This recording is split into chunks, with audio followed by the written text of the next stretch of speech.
नमस्कार। ज्ञानवर्धक चैनल में आपका बहुत बहुत स्वागत है। आप देख रहे हैं महाभारत के संवेदनशील प्रसंगों को एपिसोड के रूप में।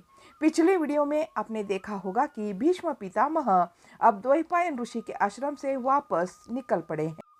रास्ते में लौटते समय उन्होंने देखा कि कोई चोर उचक्के की तरह कोई पेड़ के ओटों में छिपे हुए लोग दिखाई दिए। उन्होंने बुलाकर उनसे पूछा तो उन्होंने बताया कि हम गरीब है, लोहार का काम करते हैं। भीष्म ने उन दोनों व्यक्तियों को देखा। बाद में स्वयं रथ से उतरकर उन दोनों की हथेलियां खुलवा कर देखी। हथेलियां एकदम रुखी और गांठों से भरी हुई थी।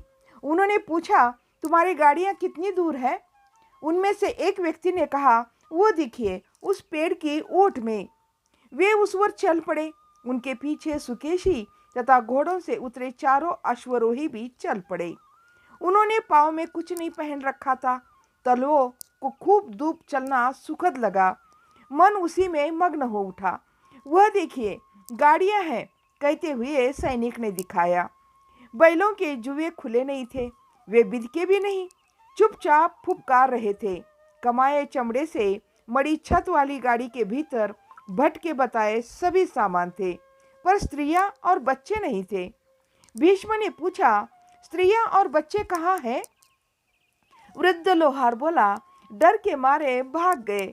यदि आप यह वचन दें कि उनके साथ कुछ भी नहीं किया जाएगा तो मैं पुकार कर उन्हें बुला लूंगा। मैं तो तुम्हारे भी दादा की आयु का हूँ, क्या मुझसे ऐसा वचन चाहिए? भीष्म ने कहा।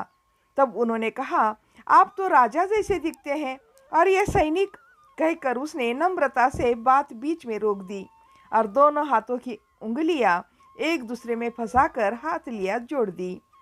किसी को कोई कष्ट नहीं दिया जाएगा, पुकारो उनको, भीष्म ने कहा। फिर उस व्यक्ति ने कोयल की तरह 3 बार कुहकने की आवाज लगा दी।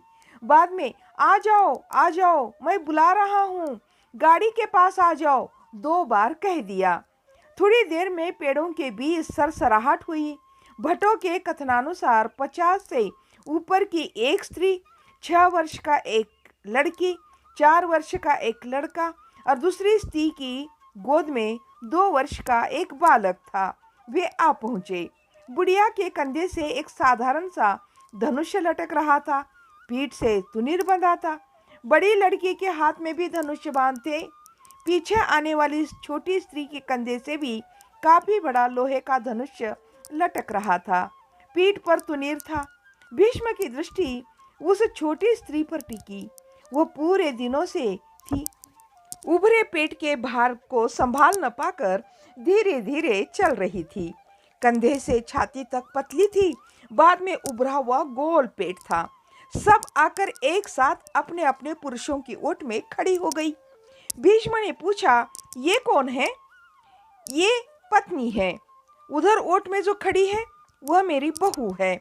ये मेरे पोते पोतिया है, उस व्यक्ति ने कहा। भीष्म ने कहा, तुम तो कह रहे थे धनुष चलाना नहीं आता, पर यहाँ तो स्त्रियों ने भी धनुष थाम रखे हैं।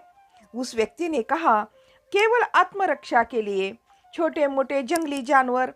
इतना कहकर उसने बात निगल ली। उन्होंने एक बार फिर गर्भिणी स्त्री को अपनी धसी आंखों से आंख भर कर देख लिया। तुम अपने रास्ते जाओ, पर युद्ध का समय है, बड़ा रास्ता छोड़ देना।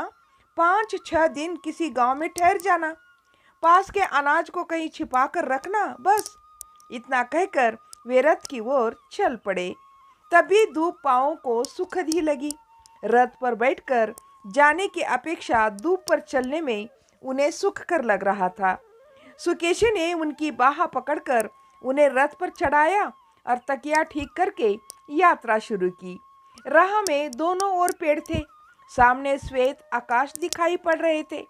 भीष्म की आंखों में बसा गर्भिणी का पेट अदृश्य नहीं हो पा रहा था। आगे ज्यादा हिचकोले नहीं लग रहे थे। रेत मिश्रित मिट्टी में पहिए सर्र से चले जा रहे थे। रथ का शब्द सुखद लग रहा था। रथ भी समान रूप से चलने लगा। वैसे ही झोंका आया और तकिए पर सिर टिकाकर जरा आगे सरक कर बैठ गए। ओढ़ने की आवश्यकता अनुभव नहीं हुई।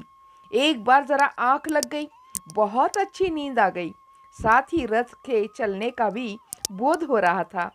ऐसा लग रहा था कि काफी दूर की यात्रा हो गई। राह में एक गड्ढे के कारण हिचकोले खाने से उनकी नींद खुल गई। एकदम दिमाग की तली में से एक विचार झटका खाकर ऊपर आया। विचित्र वीर्य ने मरने के बाद उसने मुझे विवाह करने की आज्ञा दी थी। वे स्मरण करने लगे। उसने कहा था कम से कम भाई की दोनों विधवाओं के साथ तुम ही नियोग करो। यही सब बातें भीष्म के दिमाग से निकल नहीं रही थी। उधर आश्रम में द्वैपायन ऋषि भीष्म को भेजकर एकांत में कुछ सोच में पड़ गए थे। पुत्र के मृत्यु से वे बहुत दुखी भी हो गए थे। दुखी होकर वे अपने कुटिया में सो रहे थे। उनका मन कर रहा था कि दुर्योधन को ऐसा शाप देना चाहिए कि उसके पूरे पक्ष का, उनके पूरे वंश का नाश हो जाए, परंतु वे भीष्म की वजह से शाप नहीं दे पाए। यही सब द्वैपायन ऋषि सोच रहे थे, तभी दौड़ता हुआ हाँफता हुआ उपाध्याय वहां आ गया और कहने लगा, गुरुजी, वही प्रांतपाल अपने दल बदल सहित फिर से लौट आया है। इस बार बिना कुछ कहे सुने सारा अनाज गाड़ियों में उठवा उठवा कर भरवा रहा है। द्वैपायन ऋषि एकदम घबरा कर कहते हैं, अरे भीष्म मेरे सामने ही तो आज्ञा देकर गए हैं ना। तब वह कहता है, हमने वही बात बताकर उसे रोकने का बहुत प्रयास किया। उसका कहना है कि वृद्ध के सम्मुख उत्तर नहीं देना चाहिए। सोचकर सम्मान दिखाने को हम वहां चुपचाप लौट गए थे। सिंहासन की आज्ञा ही हमारे लिए शिरोधार्थ है। बूढ़ों की बात का राज संचालन में कोई महत्व नहीं होता। कल प्रात तक हमें यह अनाज युद्ध भूमि तक पहुंचा देना है। द्वैपायन ऋषि को लगा कि अब तो इसको शाप देना ही चाहिए। शाप देने के सारे मंत्र उनके विचार में घूमने लगे, पर साथ ही यज्ञशाला में बैठे तर्क करने वाले उन दोनों व्यक्तियों याद आई। शाप में परिणाम उत्पन्न करने की शक्ति है। मन में यह संदेह भी उठा। तभी उपाध्याय बोला, वे दल बदल सहित आए हैं। मंत्रदृष्टा हमारे परदादा वशिष्ठ शाप देने के बदले लाठी लेकर क्यों खड़े हो गए? दूसरी बार धनुष बाण लेकर लोगों को एकत्रित करके उन्होंने युद्ध क्यों किया? यह सोचते समय कुछ खो जाने का सा दुख भी लगा। कैसे कल रात दुख उमड़ आया था, कुछ वैसा ही दुख, पर अपने को ढीला छोड़कर रोने का मन न हुआ। यह ध्यान आते ही कि घोड़ों पर बैठकर धनुष बाण से सज्जित भट्टों को मार भगाने की शक्ति आश्रमवासियों में नहीं है। उनकी बैठने की शक्ति भी जाती रही। वे कंबल ओढ़कर लेट गए। उनकी बुद्धि मंद हो उठी, मानो सिर में पानी भर गया हो। उन्हें लगा कि उनका अंतिम समय आ गया है। उस पर तंद्रासी छा गई। वे वैसे ही लेट गए। संध्या समय में पुलह भीतर आया।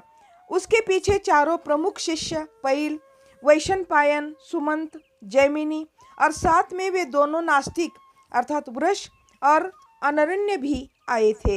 द्वैपायन ऋषि में उठकर बैठने की भी शक्ति नहीं थी। वे सारे उनके आसपास बैठ गए। पुलह बोला, आश्रम में आज सांझ भर का ही भोजन मिल सकता है, वह भी हमारी प्रार्थना पर इतना भर छोड़ गए हैं। अब सबको कहीं भी चले जाने को कह दीजिए, इसके सिवा हमारे पास कोई रास्ता ही नहीं है। अब प्रश्न यह है कि उन्होंने कहा, यदि सब चले जाए तो आगे बीज बोने, कृषि का कार्य कौन करेगा? समय पर बुआई न करे तो फसल भी नहीं आएगी। इसका अर्थ यह है कि पुनः आश्रम खोल ही नहीं सकते। पैल ने कहा, हमने भी कुछ कंदमूल खाकर यही रहना ठीक समझा है। कुछ लोगों का तो घर बार भी नहीं है, वे भला कहाँ जाएंगे? वे केवल आश्रम का धान्य ही छीनकर नहीं ले गए, बल्कि आसपास के गांवों में भी यही कार्य किया है उन्होंने। उन सबको कंदमूल खोजने के सिवा और कोई चारा नहीं है। उतने में जैमिनी ने कहा, दुर्योधन के पक्ष की हार हो। हम सबको अपनी वेदाध्ययन शक्ति से यह शाप देना ही चाहिए।